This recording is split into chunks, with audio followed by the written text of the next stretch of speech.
다른 사람의 말 한마디에 하루 종일 마음이 쓰리고 작은 일에도 깊이 상처받으시는 여러분들. 이런 예민한 성격 때문에 힘들어하고 계시죠? 평생을 이렇게 살아오시면서 왜 나만 이럴까 하는 생각에 지치셨을 겁니다.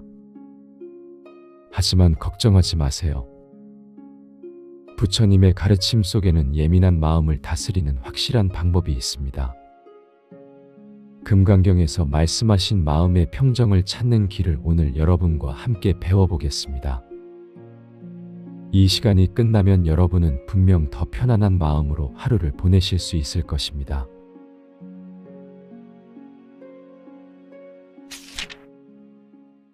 예민한 사람은 이렇게 살아야 마음 편히 산다. 어느 고요한 저녁 무렵 부처님께서 제자들과 함께 앉아 계실 때였습니다. 한 제자가 깊은 한숨을 쉬며 다가와 말했습니다. 스승님, 저는 너무나 예민한 성격 때문에 괴롭습니다. 다른 사람들은 아무렇지 않게 넘기는 일들도 저에게는 큰 상처가 되고 세상의 모든 소음과 감정들이 제 마음을 어지럽힙니다. 어떻게 하면 이런 성격을 바꿀 수 있을까요? 부처님께서는 따뜻한 미소를 지으시며 대답하셨습니다. 제자야, 내가 예민하다고 생각하는 그 마음을 바꾸려 하지 말고 먼저 그 마음의 본질을 이해해 보아라. 예민함이란 실은 깊은 자비심과 지혜의 씨앗이니라. 이 말씀을 들은 제자는 의아해하며 물었습니다. 스승님, 예민함이 자비심이라니요? 저는 이 성격 때문에 늘 고통받고 있는데요. 부처님께서 연못가에 피어있는 연꽃을 가리키시며 말씀하셨습니다. 저 연꽃을 보아라. 연꽃은 진흙 속에서 자라지만 그 어떤 꽃보다 아름답고 향기롭다. 그런데 연꽃이 아름다운 이유는 진흙을 거부해서가 아니라 진흙을 받아들이면서도 그 본성을 잃지 않기 때문이니라. 여러분, 부처님의 이 말씀은 예민한 우리 마음에 대한 깊은 통찰을 담고 있습니다. 우리가 예민하다고 느끼는 그 특성은 사실 남들보다 더 섬세하게 세상을 느끼고 더 깊이 공감할 수 있는 소중한 능력입니다. 법구경에서는 마음이 모든 것의 근본이다라고 했습니다. 예민한 마음을 가진 분들은 이 세상의 미묘한 변화와 다른 사람들의 마음을 더 잘 읽을 수 있는 특별한 감수성을 타고나신 분들입니다. 문제는 예민함 자체가 아니라 그 예민함을 어떻게 다스리고 활용하느냐에 있습니다. 마치 날카로운 칼과 같습니다. 잘 사용하면 요리를 만들고 생활에 도움이 되지만 잘못 다루면 자신을 다치게 할 수 있죠. 예민한 마음도 마찬가지입니다. 제대로 다스리면 깊은 지혜와 자비로 변할 수 있지만 그렇지 못하면 괴로움의 원인이 됩니다. 그렇다면 어떻게 해야 예민한 마음을 지혜롭게 다스릴 수 있을까요? 첫 번째로 자신의 예민함을 받아들이는 것입니다. 부처님께서 제자에게 다시 말씀하셨습니다. 제자야, 내가 예민하다는 것을 부끄러워하지 말아라. 오히려 그것을 통해 다른 사람들의 아픔을 더 잘 이해할 수 있고 세상의 아름다움을 더 깊이 느낄 수 있지 않느냐. 여러분, 이것이 바로 첫 번째 지혜입니다. 자신의 성격을 바꾸려고 애쓰기보다는 먼저 그 성격을 온전히 받아들이는 것입니다. 나이가 들면서 더욱 예민해진다고 느끼시는 분들이 많으실 텐데요. 이는 자연스러운 일입니다. 오랜 세월 동안 쌓인 경험과 지혜가 여러분의 감수성을 더욱 세밀하게 만든 것입니다. 이제는 젊은 시절에는 놓쳤던 것들까지 섬세하게 느끼실 수 있게 된 거죠. 이것을 문제로 보지 마시고 오히려 성숙의 징표로 받아들이시기 바랍니다. 두 번째 지혜는 경계를 만드는 것입니다. 부처님께서 제자에게 물으셨습니다. 제자야, 정원사가 아름다운 꽃을 기를 때 어떻게 하느냐? 물을 주고 햇빛을 쬐게 하고 정성껏 보살핍니다. 그렇다. 그런데 그 꽃이 시들어갈 때는 어떻게 하느냐?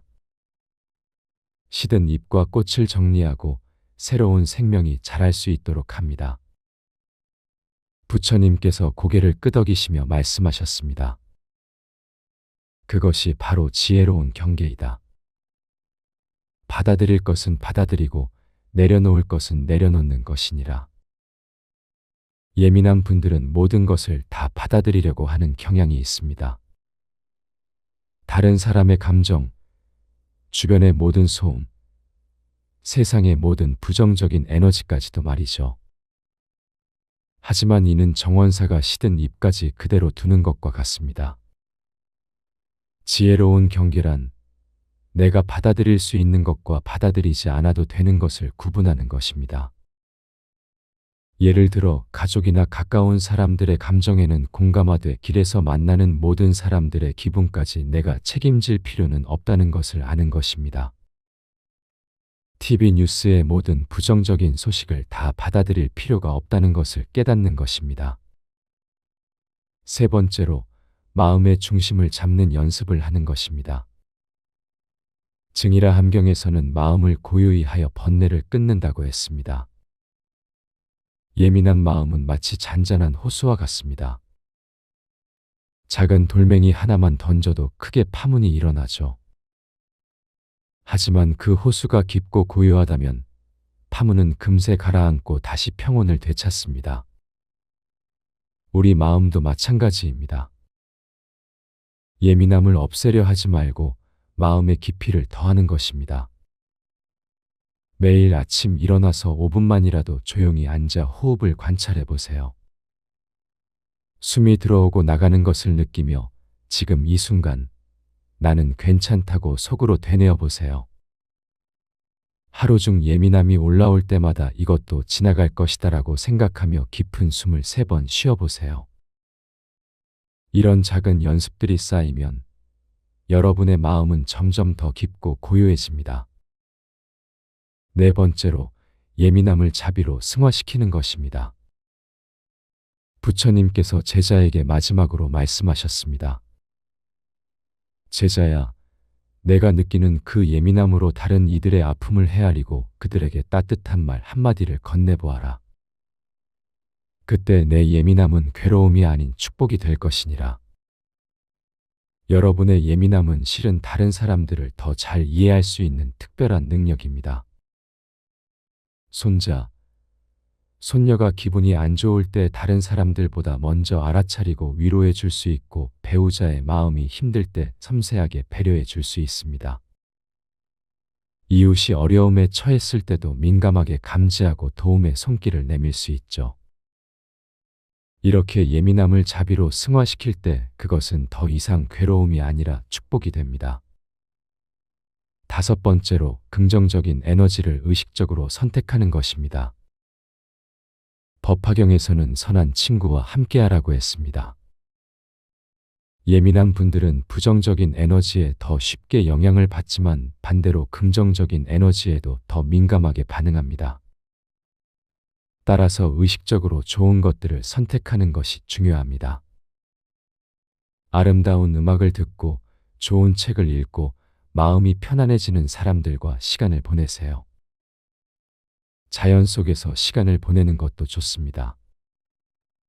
나무들의 속삭임, 새들의 지저귐, 바람의 소리는 예민한 마음을 가장 자연스럽게 치유해 줍니다. 마지막으로 자신만의 안전한 공간을 만드는 것입니다. 집안에 작은 명상 공간을 만들거나 마음이 힘들 때 갈 수 있는 특별한 장소를 정해 두세요. 그곳에서는 아무도 여러분을 방해할 수 없고 오직 여러분만의 평화가 있습니다. 그 공간에서 차를 마시며 마음을 정리하고 하루를 돌아보며 감사한 일들을 떠올려 보세요. 여러분, 예민함은 저주가 아닙니다. 오히려 이 세상을 더 깊이 이해하고 다른 사람들과 더 깊은 유대를 맺을 수 있게 해주는 소중한 선물입니다. 나이가 들면서 더욱 예민해졌다고 느끼신다면 그것은 여러분이 더욱 지혜로워졌다는 증거입니다. 이제는 젊은 시절에는 느끼지 못했던 삶의 미묘한 아름다움까지 감지할 수 있게 된 것입니다.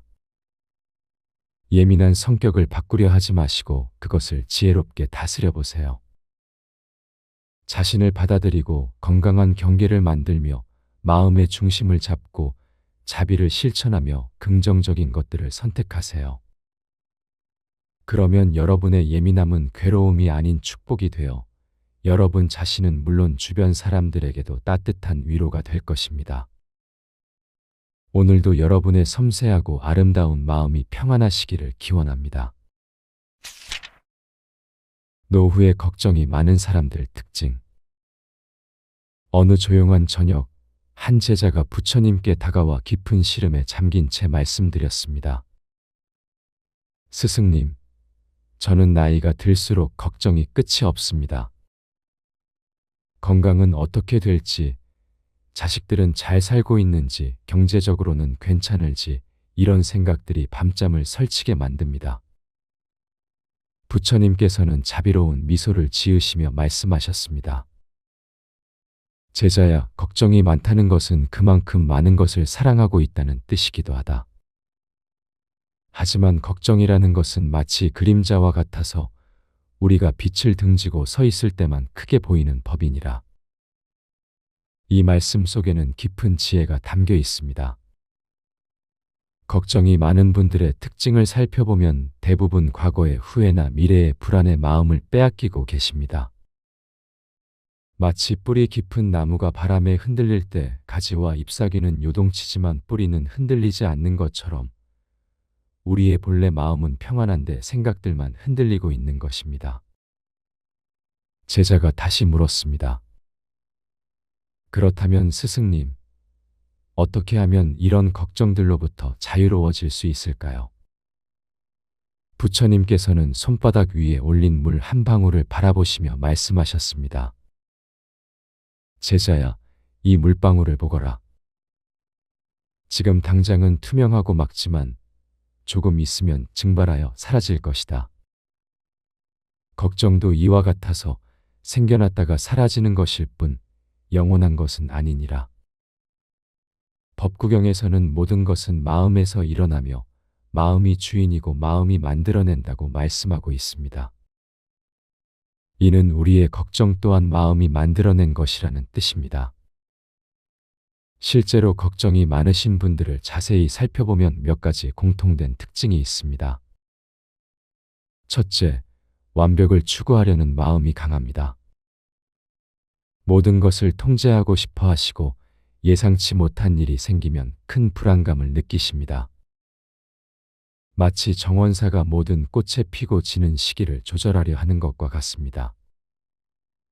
둘째, 과거의 아픈 기억이나 실패 경험이 현재의 판단을 흐립니다. 옛날에 한번 실패했던 일이 또 일어날까 봐 전전긍긍하시죠. 이는 마치 한번 넘어진 길을 다시는 걷지 못하는 것과 같습니다. 셋째, 남들과 비교하는 마음이 큽니다. 다른 사람의 삶이 더 나아 보이고 내 인생은 뭔가 부족해 보입니다. 이는 자신만의 꽃밭을 가꾸면서도 남의 정원만 바라보는 것과 같습니다. 부처님께서는 이어서 말씀하셨습니다. 제자야, 농부를 보거라. 씨앗을 심은 후에는 물을 주고 정성껏 돌보지만 매일 땅을 파서 싹이 났는지 확인하지는 않는다. 때가 되면 자연스럽게 싹이 나고 자랄 것을 믿고 기다리는 법이다. 이 가르침에서 우리는 중요한 깨달음을 얻을 수 있습니다. 우리 인생의 많은 일들이 씨앗과 같아서 좋은 마음으로 정성껏 돌보되 결과에 대해서는 자연의 흐름에 맡겨야 한다는 것입니다. 걱정이 많으신 분들은 대체로 책임감이 강하고 가족을 사랑하는 마음이 큽니다. 하지만 그 사랑이 때로는 과도한 걱정으로 변하여 자신과 가족 모두를 힘들게 만들기도 합니다. 어느 날 제자가 또 물었습니다. 스승님, 그럼 아무것도 걱정하지 말라는 뜻인가요? 가족의 안위나 미래에 대해 전혀 생각하지 말라는 건가요? 부처님께서는 고개를 저으시며 말씀하셨습니다. 아니다, 제자야. 걱정하지 말라는 것이 아니라 걱정에 사로잡히지 말라는 것이다. 마치 강물이 흘러가는 것을 바라보되 강물에 떠내려가지는 않는 것처럼 말이다. 이 말씀의 의미를 좀 더 구체적으로 풀어보겠습니다. 건전한 관심과 염려는 필요합니다. 자식들의 안부를 묻고 건강을 챙기고 미래를 준비하는 것은 당연한 일입니다. 하지만 그 관심이 과도해져서 밤잠을 설치고 일상생활에 지장을 주고 현재의 행복을 빼앗는다면 그것은 독이 된 약과 같습니다. 금강경에서는 응무소주의 생기심이라 하여 어떤 것에도 머물지 말고 마음을 내라고 가르칩니다. 이는 걱정이 생겨도 그 걱정에 오래 머물지 말고 할 수 있는 최선을 다한 후에는 내려놓으라는 의미입니다. 그렇다면 구체적으로 어떻게 실천할 수 있을까요? 첫째, 하루에 한 번은 걱정 시간을 정해두세요. 예를 들어 저녁 식사 후 30분 동안은 마음껏 걱정하고 계획을 세우되 그 시간 외에는 걱정을 멈추는 연습을 하는 것입니다. 이는 마치 빨래를 정해진 시간에 하듯 걱정도 정해진 시간에만 하는 지혜입니다. 둘째, 지금 이 순간 할 수 있는 일에 집중하세요. 미래의 걱정보다는 오늘 할 수 있는 작은 실천에 마음을 모으는 것입니다. 건강이 걱정된다면 오늘 산책을 하고 자식이 걱정된다면 오늘 안부 전화를 드리는 것처럼 말입니다. 셋째, 감사한 마음을 기르세요. 매일 저녁 잠자리에 들기 전 오늘 하루 감사했던 일 3가지를 떠올려 보세요. 작은 것이라도 좋습니다. 따뜻한 차 한 잔, 이웃의 인사, 무사히 하루를 마친 것까지도 감사의 대상입니다. 부처님께서는 마지막으로 이렇게 말씀하셨습니다. 제자야, 연못에 물이 고요할 때 달빛이 온전히 비치듯 마음이 평온할 때 지혜가 제대로 드러나는 법이다. 걱정으로 마음이 흔들리면 올바른 판단을 할 수 없지만 마음이 고요하면 어떤 어려움이 와도 지혜롭게 대처할 수 있느니라. 여러분, 걱정은 사랑에서 비롯된 것이니 나쁜 것은 아닙니다. 하지만 그 걱정이 여러분의 현재 행복을 빼앗는다면 그때는 내려놓을 때입니다. 마치 무거운 짐을 잠깐 내려놓고 숨을 고르듯 걱정도 때로는 내려놓고 마음을 쉬게 해주세요. 증이라 함경에서 말하듯 마음이 평안하면 몸도 평안하고 몸이 평안하면 삶도 평안해집니다. 오늘부터는 걱정보다는 평안을, 불안보다는 감사를, 두려움보다는 지혜를 선택해 보시기 바랍니다. 그 선택 하나하나가 모여 여러분의 노년을 더욱 아름답고 평화롭게 만들어 갈 것입니다. 예민한 사람은 이렇게 살아야 마음 편히 산다. 어느 고요한 저녁 무렵 부처님께서 제자들과 함께 앉아 계실 때였습니다. 한 제자가 깊은 한숨을 쉬며 다가와 말했습니다. 스승님, 저는 너무나 예민한 성격 때문에 괴롭습니다. 다른 사람들은 아무렇지 않게 넘기는 일들도 저에게는 큰 상처가 되고 세상의 모든 소음과 감정들이 제 마음을 어지럽힙니다. 어떻게 하면 이런 성격을 바꿀 수 있을까요? 부처님께서는 따뜻한 미소를 지으시며 대답하셨습니다. 제자야, 내가 예민하다고 생각하는 그 마음을 바꾸려 하지 말고 먼저 그 마음의 본질을 이해해 보아라. 예민함이란 실은 깊은 자비심과 지혜의 씨앗이니라. 이 말씀을 들은 제자는 의아해하며 물었습니다. 스승님, 예민함이 자비심이라니요? 저는 이 성격 때문에 늘 고통받고 있는데요. 부처님께서 연못가에 피어있는 연꽃을 가리키시며 말씀하셨습니다. 저 연꽃을 보아라. 연꽃은 진흙 속에서 자라지만 그 어떤 꽃보다 아름답고 향기롭다. 그런데 연꽃이 아름다운 이유는 진흙을 거부해서가 아니라 진흙을 받아들이면서도 그 본성을 잃지 않기 때문이니라. 여러분, 부처님의 이 말씀은 예민한 우리 마음에 대한 깊은 통찰을 담고 있습니다. 우리가 예민하다고 느끼는 그 특성은 사실 남들보다 더 섬세하게 세상을 느끼고 더 깊이 공감할 수 있는 소중한 능력입니다. 법구경에서는 마음이 모든 것의 근본이다라고 했습니다. 예민한 마음을 가진 분들은 이 세상의 미묘한 변화와 다른 사람들의 마음을 더 잘 읽을 수 있는 특별한 감수성을 타고나신 분들입니다. 문제는 예민함 자체가 아니라 그 예민함을 어떻게 다스리고 활용하느냐에 있습니다. 마치 날카로운 칼과 같습니다. 잘 사용하면 요리를 만들고 생활에 도움이 되지만 잘못 다루면 자신을 다치게 할 수 있죠. 예민한 마음도 마찬가지입니다. 제대로 다스리면 깊은 지혜와 자비로 변할 수 있지만 그렇지 못하면 괴로움의 원인이 됩니다. 그렇다면 어떻게 해야 예민한 마음을 지혜롭게 다스릴 수 있을까요? 첫 번째로 자신의 예민함을 받아들이는 것입니다. 부처님께서 제자에게 다시 말씀하셨습니다. 제자야, 내가 예민하다는 것을 부끄러워하지 말아라. 오히려 그것을 통해 다른 사람들의 아픔을 더 잘 이해할 수 있고 세상의 아름다움을 더 깊이 느낄 수 있지 않느냐. 여러분, 이것이 바로 첫 번째 지혜입니다. 자신의 성격을 바꾸려고 애쓰기보다는 먼저 그 성격을 온전히 받아들이는 것입니다. 나이가 들면서 더욱 예민해진다고 느끼시는 분들이 많으실 텐데요. 이는 자연스러운 일입니다. 오랜 세월 동안 쌓인 경험과 지혜가 여러분의 감수성을 더욱 세밀하게 만든 것입니다. 이제는 젊은 시절에는 놓쳤던 것들까지 섬세하게 느끼실 수 있게 된 거죠. 이것을 문제로 보지 마시고 오히려 성숙의 징표로 받아들이시기 바랍니다. 두 번째 지혜는 경계를 만드는 것입니다. 부처님께서 제자에게 물으셨습니다. 제자야, 정원사가 아름다운 꽃을 기를 때 어떻게 하느냐? 물을 주고 햇빛을 쬐게 하고 정성껏 보살핍니다. 그렇다. 그런데 그 꽃이 시들어갈 때는 어떻게 하느냐? 시든 잎과 꽃을 정리하고 새로운 생명이 자랄 수 있도록 합니다. 부처님께서 고개를 끄덕이시며 말씀하셨습니다. 그것이 바로 지혜로운 경계이다.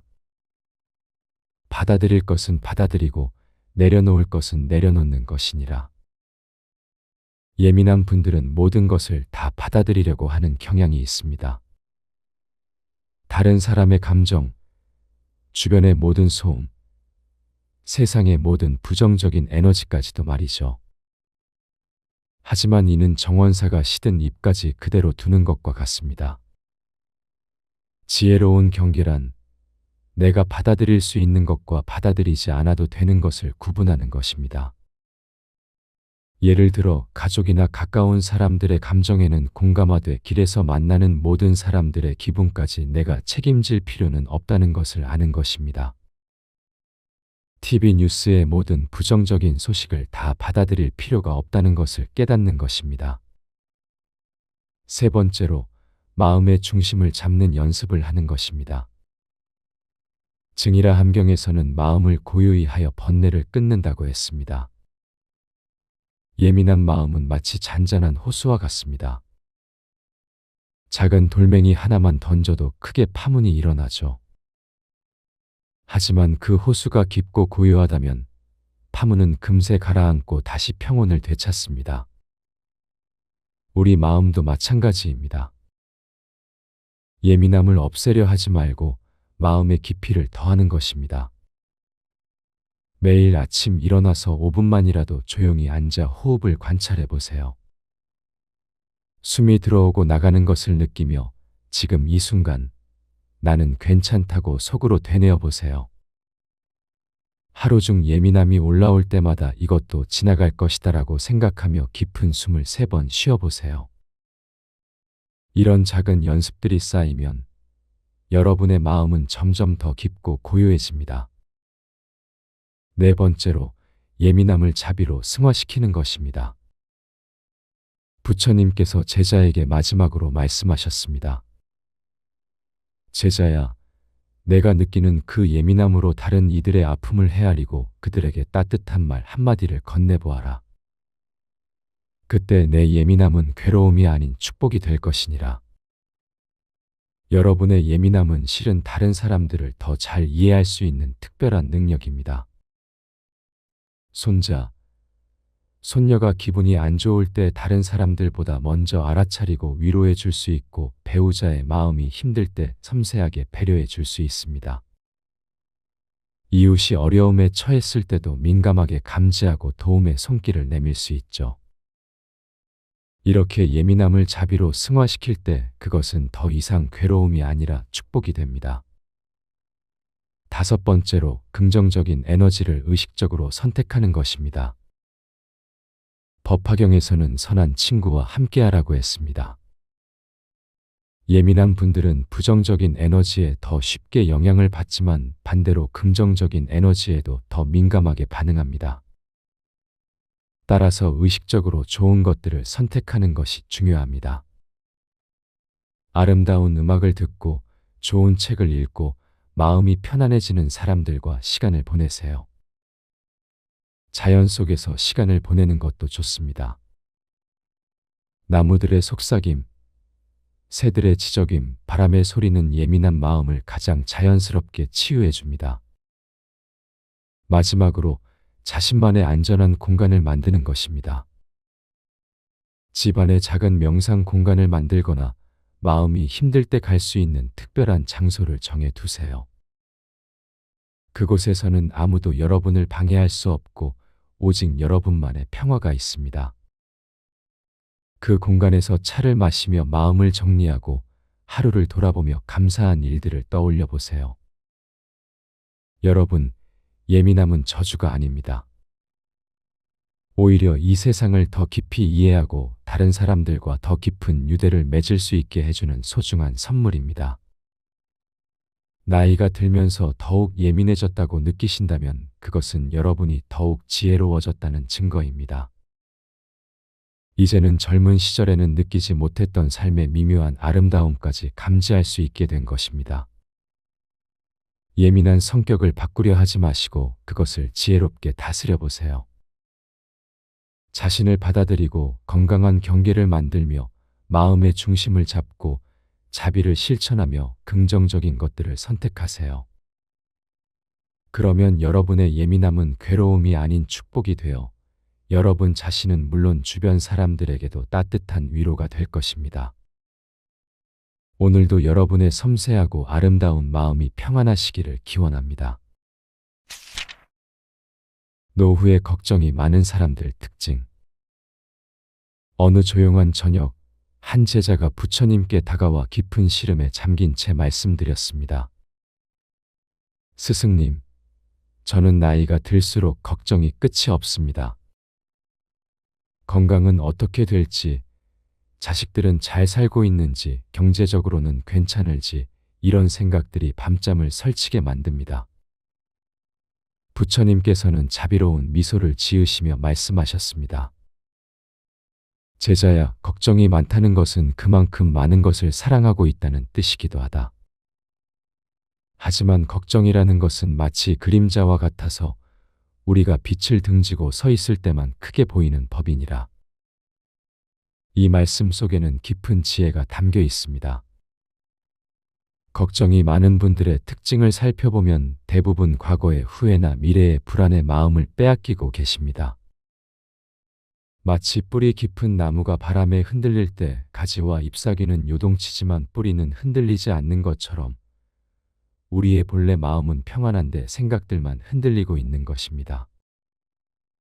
제자가 다시 물었습니다. 그렇다면 스승님, 어떻게 하면 이런 걱정들로부터 자유로워질 수 있을까요? 부처님께서는 손바닥 위에 올린 물 한 방울을 바라보시며 말씀하셨습니다. 제자야, 이 물방울을 보거라. 지금 당장은 투명하고 막지만 조금 있으면 증발하여 사라질 것이다. 걱정도 이와 같아서 생겨났다가 사라지는 것일 뿐 영원한 것은 아니니라. 법구경에서는 모든 것은 마음에서 일어나며 마음이 주인이고 마음이 만들어낸다고 말씀하고 있습니다. 이는 우리의 걱정 또한 마음이 만들어낸 것이라는 뜻입니다. 실제로 걱정이 많으신 분들을 자세히 살펴보면 몇 가지 공통된 특징이 있습니다. 첫째, 완벽을 추구하려는 마음이 강합니다. 모든 것을 통제하고 싶어 하시고 예상치 못한 일이 생기면 큰 불안감을 느끼십니다. 마치 정원사가 모든 꽃에 피고 지는 시기를 조절하려 하는 것과 같습니다. 둘째, 과거의 아픈 기억이나 실패 경험이 현재의 판단을 흐립니다. 옛날에 한번 실패했던 일이 또 일어날까 봐 전전긍긍하시죠. 이는 마치 한번 넘어진 길을 다시는 걷지 못하는 것과 같습니다. 셋째, 남들과 비교하는 마음이 큽니다. 다른 사람의 삶이 더 나아 보이고 내 인생은 뭔가 부족해 보입니다. 이는 자신만의 꽃밭을 가꾸면서도 남의 정원만 바라보는 것과 같습니다. 부처님께서는 이어서 말씀하셨습니다. 제자야, 농부를 보거라. 씨앗을 심은 후에는 물을 주고 정성껏 돌보지만 매일 땅을 파서 싹이 났는지 확인하지는 않는다. 때가 되면 자연스럽게 싹이 나고 자랄 것을 믿고 기다리는 법이다. 이 가르침에서 우리는 중요한 깨달음을 얻을 수 있습니다. 우리 인생의 많은 일들이 씨앗과 같아서 좋은 마음으로 정성껏 돌보되 결과에 대해서는 자연의 흐름에 맡겨야 한다는 것입니다. 걱정이 많으신 분들은 대체로 책임감이 강하고 가족을 사랑하는 마음이 큽니다. 하지만 그 사랑이 때로는 과도한 걱정으로 변하여 자신과 가족 모두를 힘들게 만들기도 합니다. 어느 날 제자가 또 물었습니다. 스승님, 그럼 아무것도 걱정하지 말라는 뜻인가요?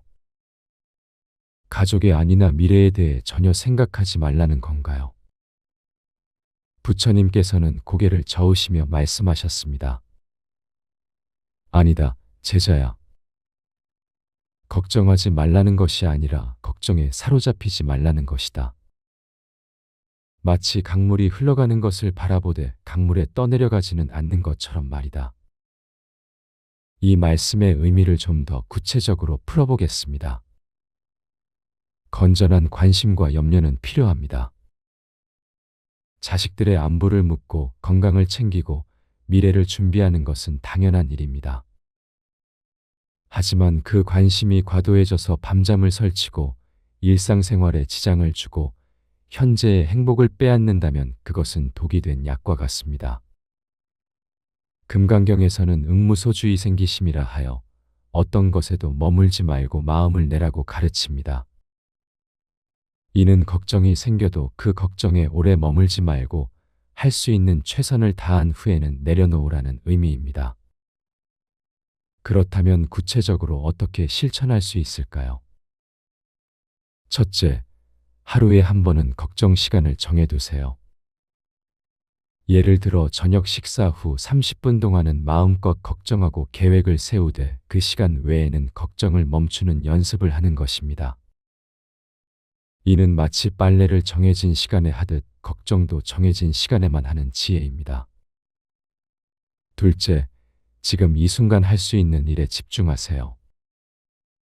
미래의 걱정보다는 오늘 할 수 있는 작은 실천에 마음을 모으는 것입니다. 건강이 걱정된다면 오늘 산책을 하고 자식이 걱정된다면 오늘 안부 전화를 드리는 것처럼 말입니다. 셋째, 감사한 마음을 기르세요. 매일 저녁 잠자리에 들기 전 오늘 하루 감사했던 일 3가지를 떠올려 보세요. 작은 것이라도 좋습니다. 따뜻한 차 한 잔, 이웃의 인사, 무사히 하루를 마친 것까지도 감사의 대상입니다. 부처님께서는 마지막으로 이렇게 말씀하셨습니다. 제자야, 연못에 물이 고요할 때 달빛이 온전히 비치듯 마음이 평온할 때 지혜가 제대로 드러나는 법이다. 걱정으로 마음이 흔들리면 올바른 판단을 할 수 없지만 마음이 고요하면 어떤 어려움이 와도 지혜롭게 대처할 수 있느니라. 여러분, 걱정은 사랑에서 비롯된 것이니 나쁜 것은 아닙니다.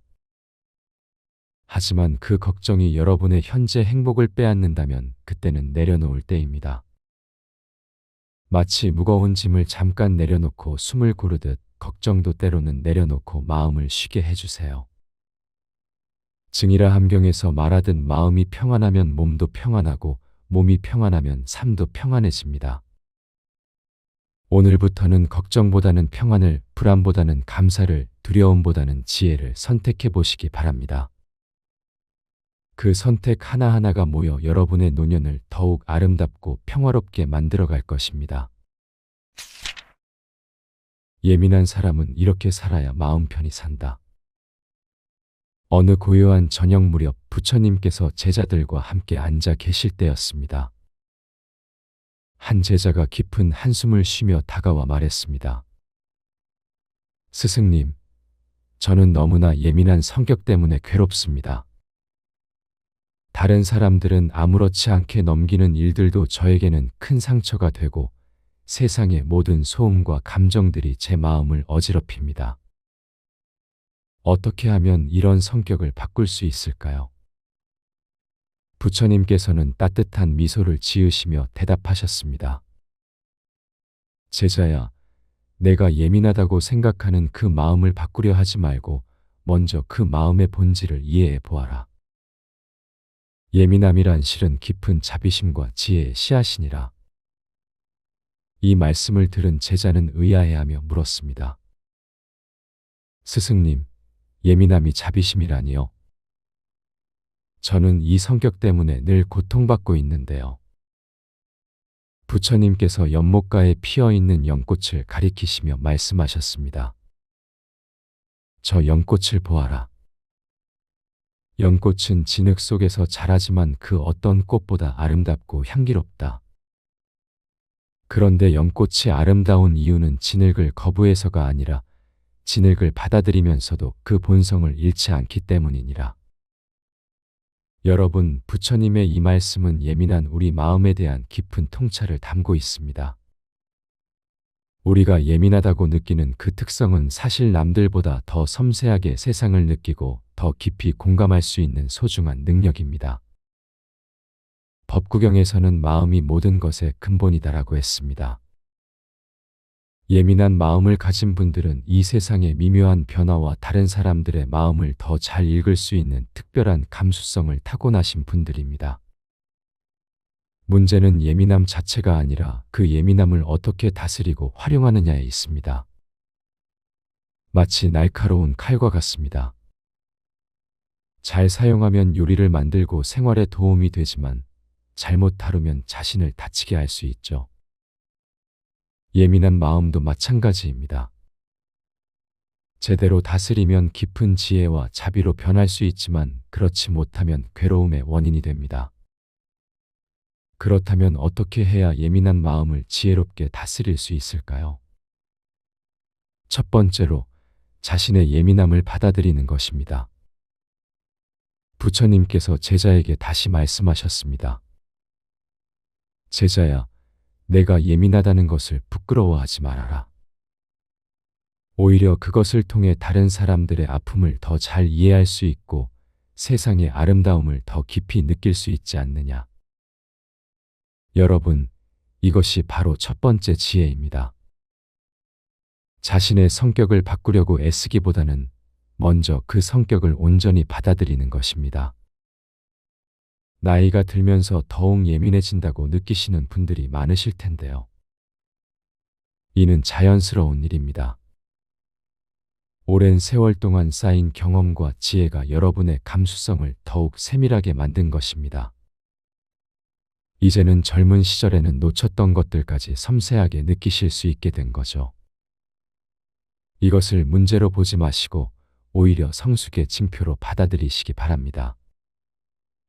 두 번째 지혜는 경계를 만드는 것입니다.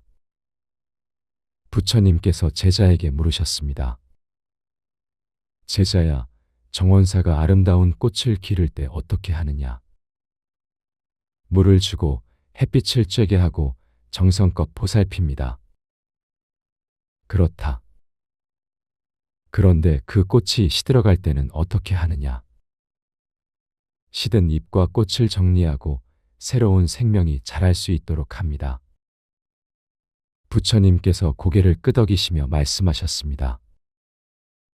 그것이 바로 지혜로운 경계이다.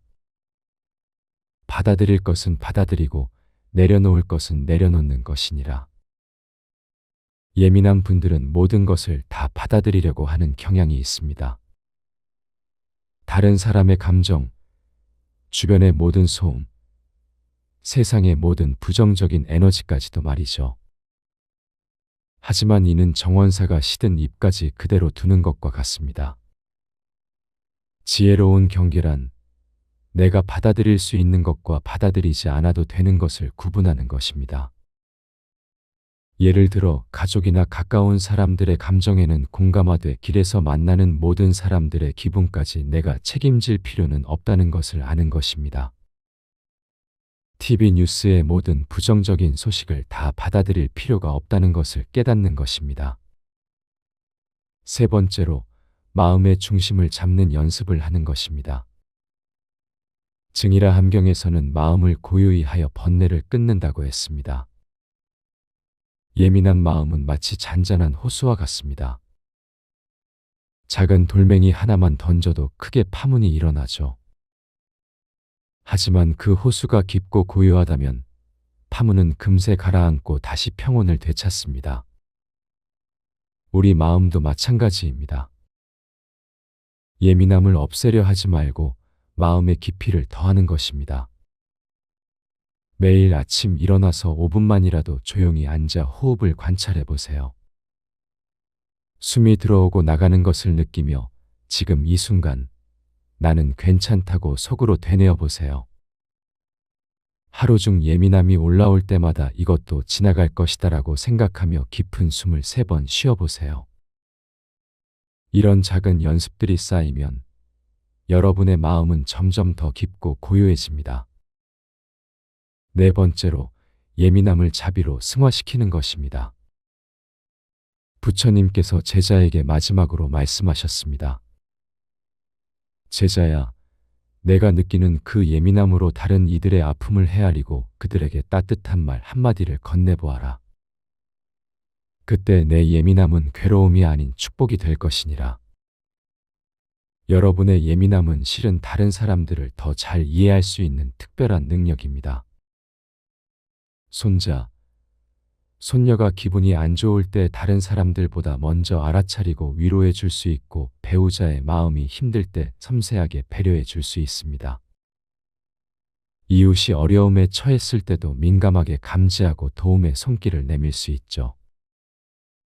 이렇게 예민함을 자비로 승화시킬 때 그것은 더 이상 괴로움이 아니라 축복이 됩니다.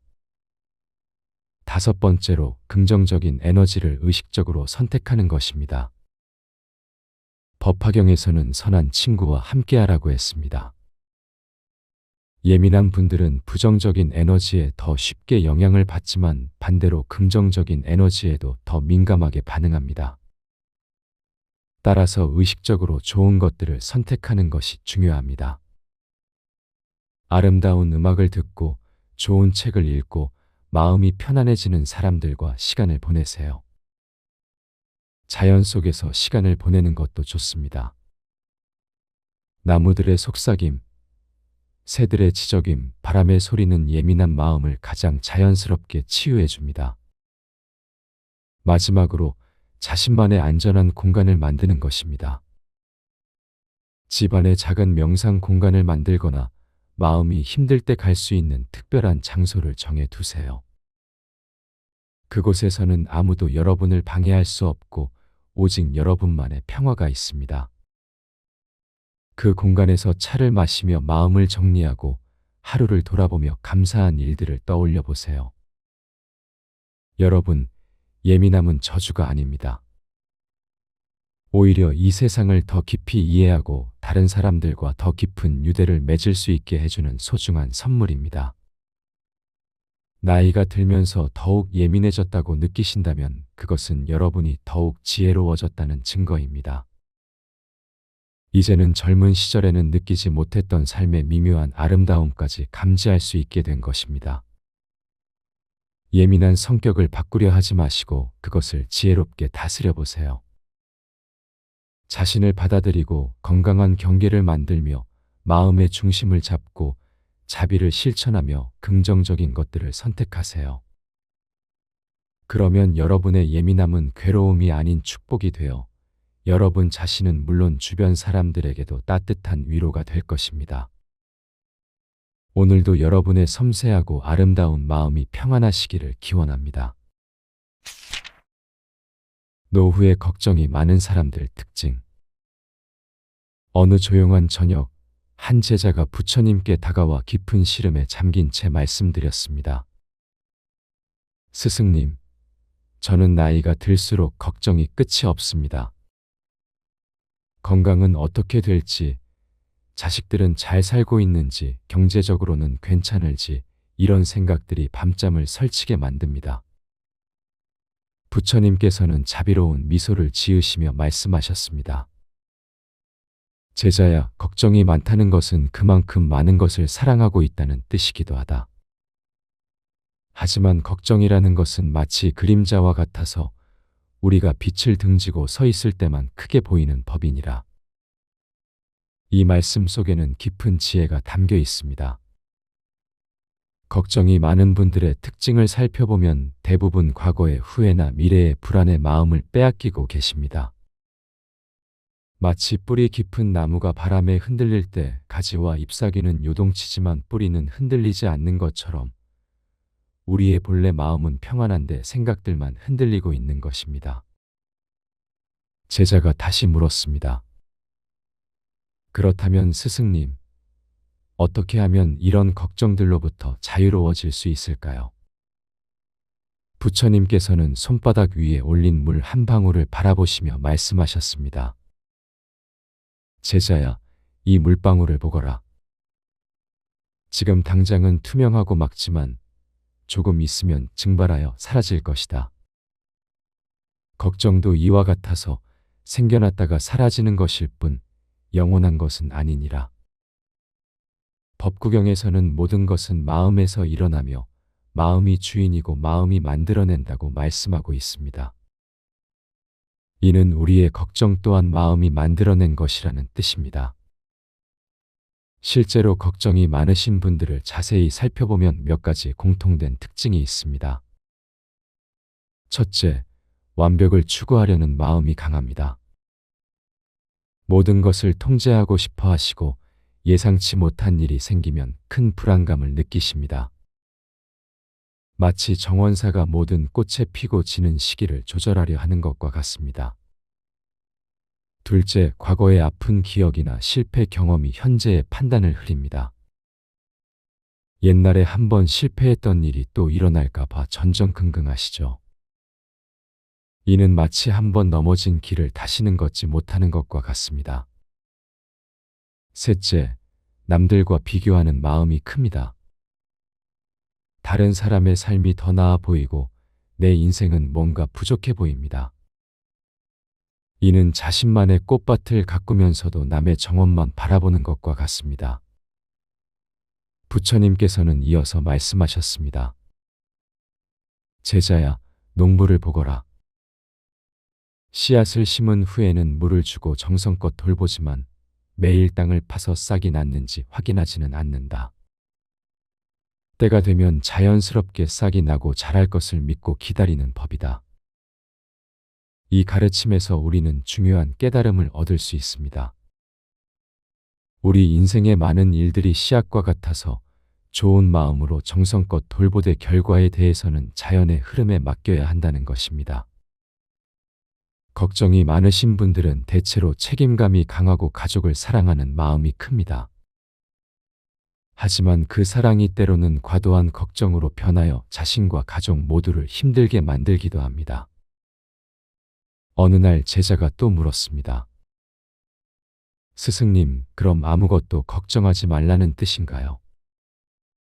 가족의 안위나 미래에 대해 전혀 생각하지 말라는 건가요?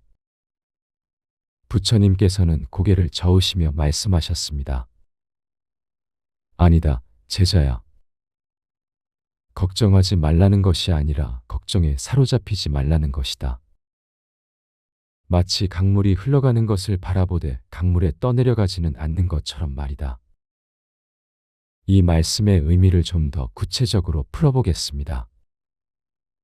건전한 관심과 염려는 필요합니다. 자식들의 안부를 묻고 건강을 챙기고 미래를 준비하는 것은 당연한 일입니다. 하지만 그 관심이 과도해져서 밤잠을 설치고 일상생활에 지장을 주고 현재의 행복을 빼앗는다면 그것은 독이 된 약과 같습니다. 금강경에서는 응무소주의 생기심이라 하여 어떤 것에도 머물지 말고 마음을 내라고 가르칩니다. 이는 걱정이 생겨도 그 걱정에 오래 머물지 말고 할 수 있는 최선을 다한 후에는 내려놓으라는 의미입니다. 그렇다면 구체적으로 어떻게 실천할 수 있을까요? 첫째, 하루에 한 번은 걱정 시간을 정해두세요. 예를 들어 저녁 식사 후 30분 동안은 마음껏 걱정하고 계획을 세우되 그 시간 외에는 걱정을 멈추는 연습을 하는 것입니다. 이는 마치 빨래를 정해진 시간에 하듯 걱정도 정해진 시간에만 하는 지혜입니다. 둘째, 지금 이 순간 할 수 있는 일에 집중하세요. 미래의 걱정보다는 오늘 할 수 있는 작은 실천에 마음을 모으는 것입니다. 건강이 걱정된다면 오늘 산책을 하고 자식이 걱정된다면 오늘 안부 전화를 드리는 것처럼 말입니다. 셋째, 감사한 마음을 기르세요. 매일 저녁 잠자리에 들기 전 오늘 하루 감사했던 일 3가지를 떠올려 보세요. 작은 것이라도 좋습니다. 따뜻한 차 한 잔, 이웃의 인사, 무사히 하루를 마친 것까지도 감사의 대상입니다. 부처님께서는 마지막으로 이렇게 말씀하셨습니다. 제자야, 연못에 물이 고요할 때 달빛이 온전히 비치듯 마음이 평온할 때 지혜가 제대로 드러나는 법이다. 걱정으로 마음이 흔들리면 올바른 판단을 할 수 없지만 마음이 고요하면 어떤 어려움이 와도 지혜롭게 대처할 수 있느니라. 여러분, 걱정은 사랑에서 비롯된 것이니 나쁜 것은 아닙니다. 하지만 그 걱정이 여러분의 현재 행복을 빼앗는다면 그때는 내려놓을 때입니다. 마치 무거운 짐을 잠깐 내려놓고 숨을 고르듯 걱정도 때로는 내려놓고 마음을 쉬게 해주세요. 증이라 함경에서 말하듯 마음이 평안하면 몸도 평안하고 몸이 평안하면 삶도 평안해집니다. 오늘부터는 걱정보다는 평안을, 불안보다는 감사를, 두려움보다는 지혜를 선택해 보시기 바랍니다. 그 선택 하나하나가 모여 여러분의 노년을 더욱 아름답고 평화롭게 만들어 갈 것입니다.